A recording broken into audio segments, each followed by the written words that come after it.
ఇమీడియట్గా పోయి 7 రోజులు రేవంత్ రెడ్డి ఇలా గల్లీ గల్లీ మోకాళ్ళ మీద పాదయాత్రలు చేస్తున్నాడు, గల్లీ గల్లీ తిరుగుతున్నాడు. ఎప్పుడైనా జూబ్లీ హిల్స్ ముఖం చూసినావాను?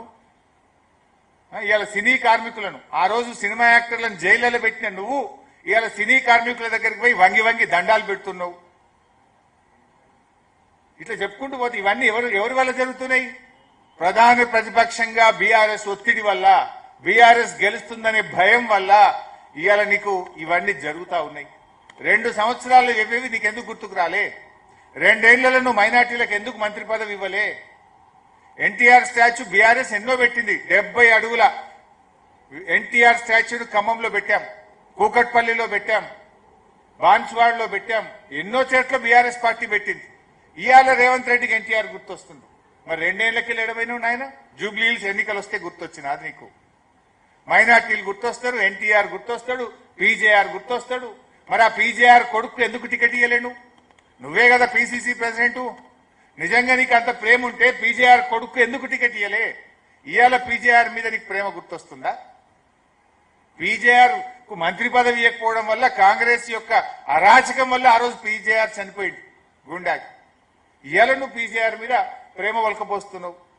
కొల్లూరు డబుల్ బెడ్రూమ్లో ఒక్కనాడన్నా కేసీఆర్ కట్టిండనే నెపంతోని ఒక్కనాడు 2 ఏళ్లలో మీరు పోలే. ఇప్పుడు రోజు ఒక మంత్రి పరిగెత్తుతుండు, ఒకలేని కొగలు ఉరుకుతుండు. ఒక ఆయన పోయి దవాఖాన పెడతా అంటుండు, ఒక ఆయన పోయి రేషన్ షాపులు పెడతా అంటుండు, ఒక ఆయన పోయి నేను మున్సిపల్ చెత్త ఎత్తడానికి బండ్లు పెడతా అంటుండు, ఇంకొక ఆయన పోయి అంబులెన్స్ పెడతా అంటుండు. 2 ఏళ్ళు అడిగిపోయింది. This is all done by BRS. BRS అనే ప్రధాన ప్రతిపక్షం ప్రశ్నిస్తుంది కనుకనే ఈ రోజు ఒకటొకటిగా జరుగుతున్నటువంటి పరిస్థితి కనబడతా ఉంది. అందువల్ల ఒక ప్రశ్నించే గొంతును గెలిపించండి. బీఆర్ఎస్ పార్టీ ఇలా ప్రజలకు అండగా ఉన్నది.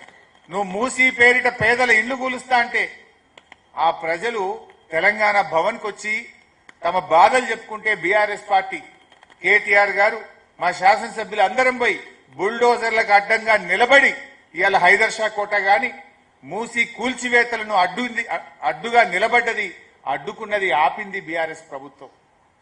సో అందువల్ల ఒక ప్రశ్నించేటువంటి దాన్ని మీరు గెలిపించండి, ప్రజల పక్షాన నిలబడేటువంటి పార్టీని గెలిపించాలని మేము ఈరోజు అందరినీ కూడా కోరుతా ఉన్నాం. ముఖ్యంగా లా అండ్ ఆర్డర్ ఇవాళ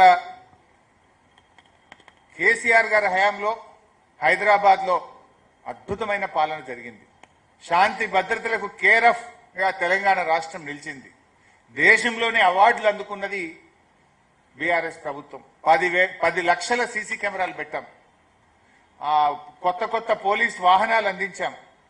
అదేవిధంగా సీసీ కెమెరాలు, వాహనాలు, స్టేషన్ అలవెన్స్లు, ట్రాఫిక్ అలవెన్స్, కొత్తగా పెద్ద ఎత్తున పోలీసులో రిక్రూట్మెంటు, వేలాది మందికి ఉద్యోగాలు ఇచ్చింది బీఆర్ఎస్ ప్రభుత్వం.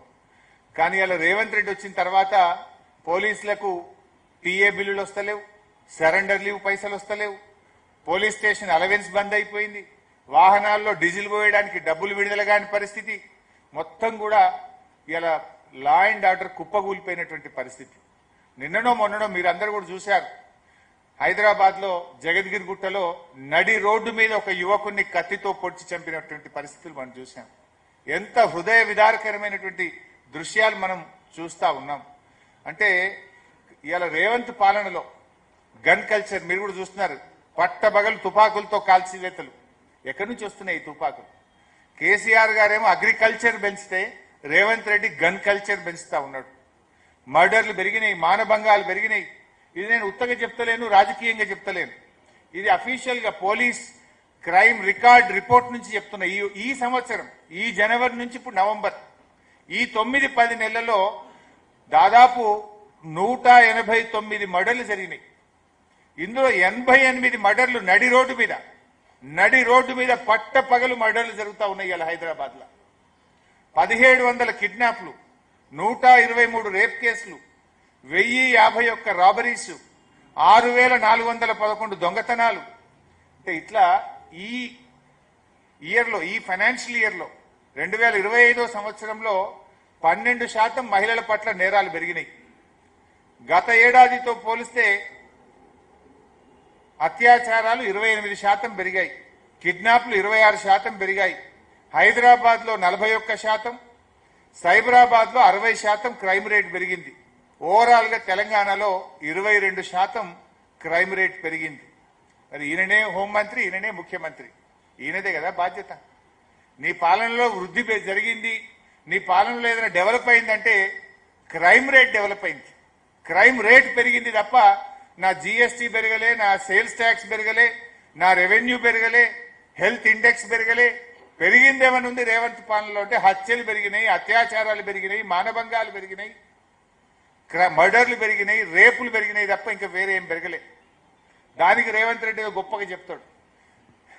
జోక్ ఏంటంటే ముఖ్యమంత్రి గారు పొద్దున్న లేస్తే సెక్రటరియట్ బోర్డిన సెక్రటరియట్ పోకుండా ఎక్కడ కూర్చుంటాడంటే పోలీస్ స్టేషన్. మన రేవంత్ రెడ్డి గారు సెక్రటరియట్ బోర్డు ఎడ కూర్చుంటాడు? పోలీస్ కమాండ్ కంట్రోల్ రూమ్ లో కూర్చుంటాడు. అయితే జూబ్లీ హిల్స్ ప్యాలెస్ ఏదైనా తప్పది అనుకుంటే పోలీస్ కమాండ్ కంట్రోల్కి పోతాడు. మరి పోలీస్ కమాండ్ కంట్రోల్ రూమ్ లో కూర్చుంటే ఈయన హోంమంత్రి నువ్వే, ముఖ్యమంత్రి నువ్వే. ఏనాడన్నా క్రైమ్ రేట్ ఎందుకు పెరుగుతుంది, మర్డర్లు ఎందుకు పెరుగుతున్నాయి, అత్యాచారాలు ఎందుకు పెరుగుతున్నాయో రివ్యూ చేస్తాడా? పోలీస్ కమాండ్ కంట్రోల్లో ఈయన చేసే రివ్యూ ఏదన్నా ఉంది అంటే